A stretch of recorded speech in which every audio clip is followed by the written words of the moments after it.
My outlook is very long term, and the reason I say do not sell your Bitcoin is because if I look back at my life as an investor, the things that I regret are when I found a really good idea and I underinvested in it.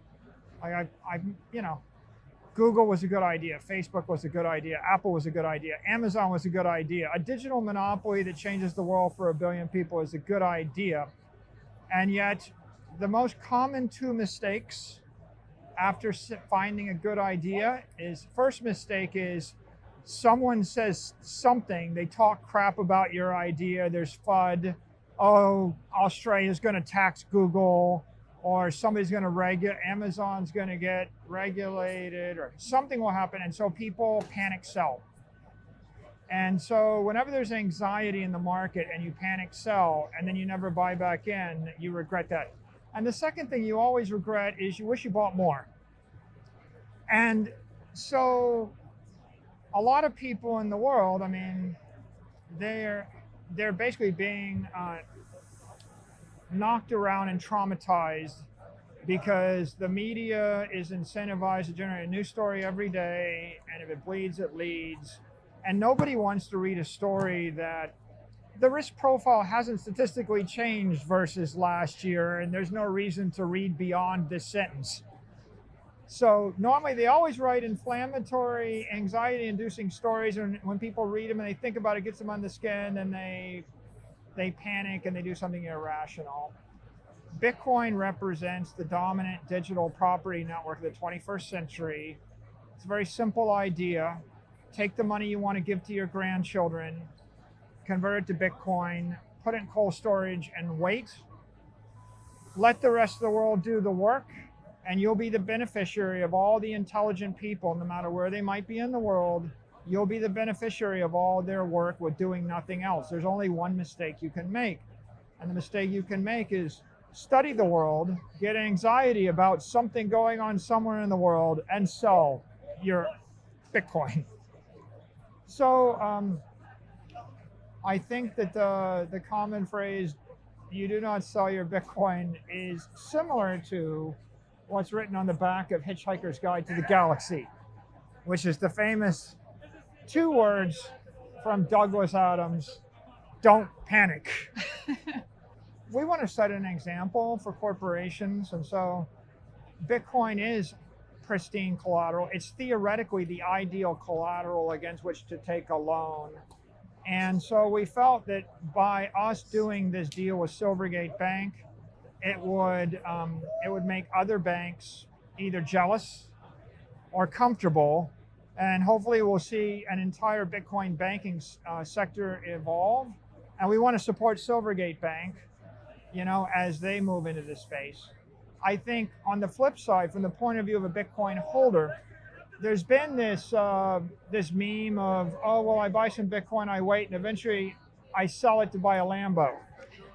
And I think it's very important for people to know that if you owned a block in Manhattan on Central Park in the year 1900, and if your father, grandfather, grandmother, or great-great-grandmother ever sold that to buy a Lambo, you'd be very angry at them.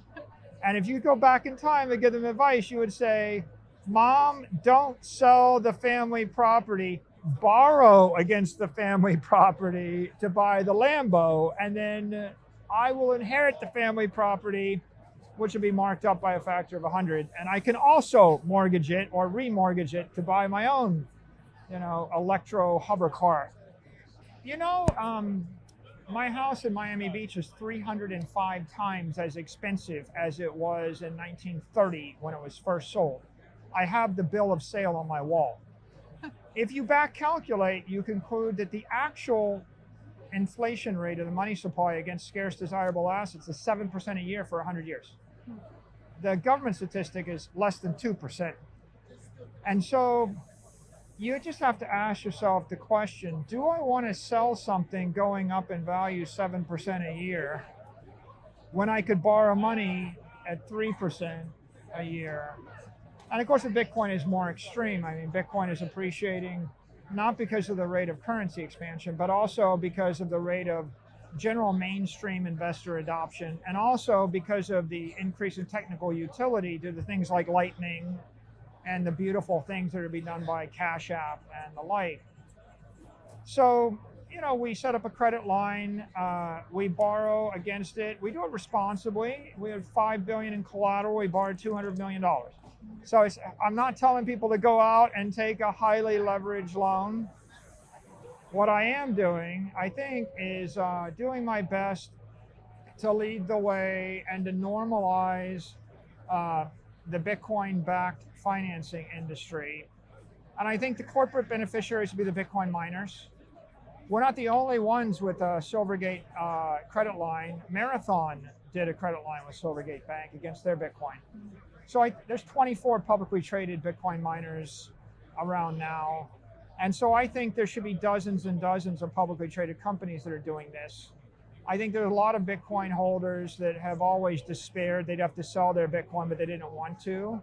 I had many people that are large Bitcoin holders text me and message me after they read about our deal, and they said, "Can you hook me up with the bank? I want to do the same exact thing." And I was like, "No problem, here you go." And so I think it helps them. I think it also is very helpful in the institutionalization and the maturity of the asset class. Because if you roll the clock back to the 90s, it used to be, in Mexico, you couldn't get a mortgage.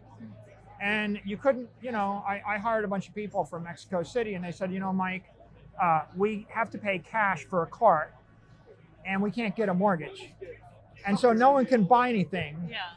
At the point that people started securitizing cars and securitizing houses, and you remember the great American program was Fannie Mae and Freddie Mac, and the idea was to make it easy to securitize mortgage so that you could drive down the price of borrowing so that a 23-year-old could buy a house.